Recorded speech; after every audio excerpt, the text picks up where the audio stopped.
ना तो आदि के स्वार्थ में कभी भी कमजोर नहीं पड़ने दूंगी। वैसे भी मेरे भाई बहन व अन्य रिश्ते नाते आदि मेरे लिए केवल बहुजन समाज का ही एक अंग है, उसके सिवाय कुछ भी नहीं है। इसके अलावा पार्टी व मूवमेंट के हित में बहुजन समाज के जो भी लोग अपनी पूरी ईमानदारी व निष्ठा से कार्य करते हैं तो उन्हें पार्टी में जरूर आगे बढ़ने का मौका दिया जाएगा और इस मामले में मेरे रिश्ते नाते आदि भी आड़े नहीं आएंगे। यहाँ मैं सावधानी के तौर पर ये भी बताना चाहूँगी कि पिछले कुछ वर्षों से सत्ता व विपक्ष में बैठी सभी जातिवादी, सांप्रदायिक व पूंजीवादी पार्टियां बीएसपी के विरुद्ध अंदर अंदर आपस में मिलकर बहुजन समाज की एकमात्र हितैषी पार्टी बीएसपी को किस्म किस्म के हथकंडों के जरिए इसे कमजोर करने की पूरी कोशिश में लगी है, क्योंकि यहाँ जातिवादी पार्टियों को खासकर सन 2007 में यूपी में बीएसपी का अकेले ही पूर्ण बहुमत के आधार पर सत्ता में आना अभी तक भी उनके गले के नीचे से कतई भी नहीं उतर पा रहा है। और तभी से यहाँ सभी जातिवादी व खासकर दलित विरोधी पार्टियां किस्म किस्म के हथकंडे इस्तेमाल करके बीएसपी को कमजोर व खत्म करने में लगी है। इसी प्रकार बाबा साहब डॉक्टर भीमराव अंबेडकर के जीते जी भी इन्हीं जातिवादी पार्टियों ने इनके कारवां को किस्म किस्म के हथकंडे इस्तेमाल करके उसे कमजोर व खत्म करने का पूरा प्रयास किया था, जिसे बाबा साहब ने व बाद में मान्यवर श्री काशीराम जी ने भी इनके मंसूबों को पूरा नहीं होने दिया है। और अब मैं भी अपने बहुजन समाज के बलबूते पर इनके इस मंसूबे को किसी भी कीमत पर पूरा नहीं होने दूंगी। ये मेरा पार्टी के लोगों को वायदा है, जिसके लिए मुझे अपने बहुजन समाज का हर स्तर पर साथ मिलना भी बहुत जरूरी है। और अच्छी बात यह है कि बहुजन समाज पूरे तन मन धन के साथ अब मेरे साथ खड़ा है, अभी भी खड़ा है। इतना ही नहीं बल्कि दलित व अन्य उपेक्षित वर्गों के लोगों को ये मालूम है कि ये लोग यूपी में बीएसपी की पूर्ण बहुमत की सरकार बनने से पहले यहाँ जातिवादी उच्च वर्गों के लोगों के सामने, यानी कि जो बहुजन समाज के लोग हैं, खास तौर से दलित वर्ग के लोग, यहाँ जातिवादी उच्च वर्गों के लोगों के सामने ना तो चारपाई पर बैठ सकते थे और ना ही उनकी बराबर की कुर्सी पर भी बैठने की हिम्मत जुटा सकते थे। लेकिन सन 2007 में बीएसपी की अकेले पूर्ण बहुमत की सरकार बनने के बाद से ये सब अब काफी कुछ बदल गया है। अब ये लोग उनके बराबर में चारपाई व कुर्सी आदि पर भी पूरे सम्मान के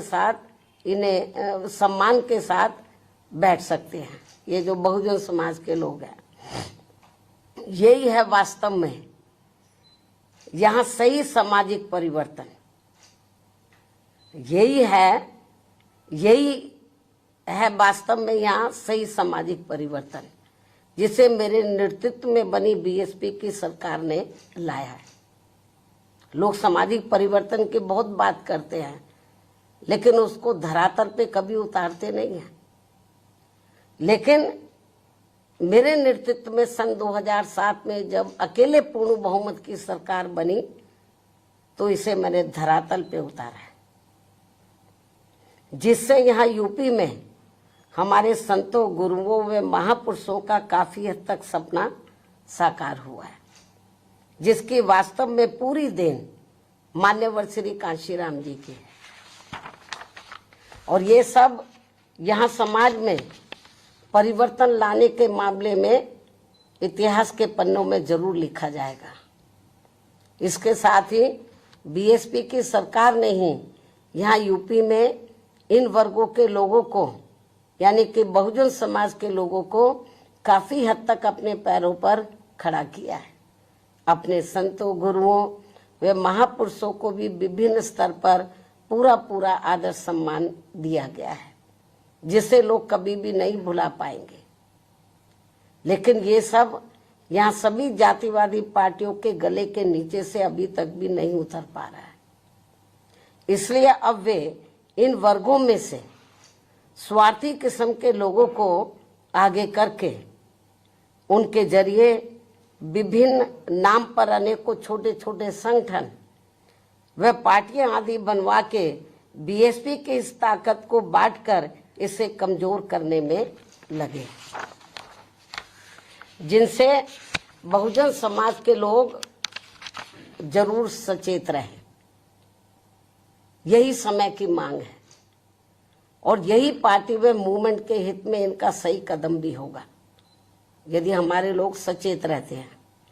इसके अलावा यहाँ मैं ये भी कहना चाहूंगी कि देश के प्रधानमंत्री बीच बीच में अपनी खुद की गरीबी का तो जरूर उल्लेख करते रहते हैं, लेकिन इन्होंने दलित व अन्य उपेक्षित वर्गों के लोगों की तरह यहाँ कभी भी कोई जातीय भेदभाव नहीं झेला है, जो ये सब हमारे संतों, गुरुओं व महापुरुषों ने समय समय पर झेला है, जिसे अभी भी इनके अनुयायी काफी हद तक झेल रहे हैं। इसलिए पार्टी के मिशनरी व परिपक्व लोगों से आज मेरी ये भी पुरजोर अपील है कि वे ये सभी जरूरी बातें अपने बच्चों व खासकर युवा पीढ़ी को जरूर हमेशा बताते रहें, जिनको तैयार करने की भी वास्तव में सही जिम्मेवारी इन्हीं लोगों की ही है। इस उम्मीद के साथ ही अब मैं पुनः होली आदि के त्योहारों के बीच में इस बार मान्यवर श्री कांशीराम जी की जयंती बड़े जोश व उत्साह के साथ मनाकर इनके अनुयायियों ने जो उनको अपना पूरा आदर सम्मान दिया है तथा मेरे साथ साथ इनके करोड़ों अनुयायियों का भी काफी हौसला बढ़ाया है, उन सभी का हार्दिक दिल से आभार प्रकट करते हुए अब मैं अंत में यही कहना चाहूंगी कि इस समय संसद सत्र चल रहा है, यह आप लोगों को मालूम है, जिसमें देश में आम जनहित के मुद्दों पर कम बल्कि अपने अपने स्वार्थ में राजनीति करने पर ज्यादा जोर दिया जा रहा है, जो ये अति चिंता की बात है। साथ ही पिछले कुछ समय से वक्फ बोर्ड पर भी सत्ता व विपक्ष द्वारा जो राजनीति की जा रही है, तो ये भी अति चिंता की बात है। और यदि ये मामला समय रहते आम सहमति से सुलझा लिया जाता तो ये ज्यादा बेहतर होता। केंद्र सरकार इस मामले में जरूर पुनर्विचार करे, सोच विचार करे, ये भी हमारी पार्टी के केंद्र सरकार से पुरजोर अपील है।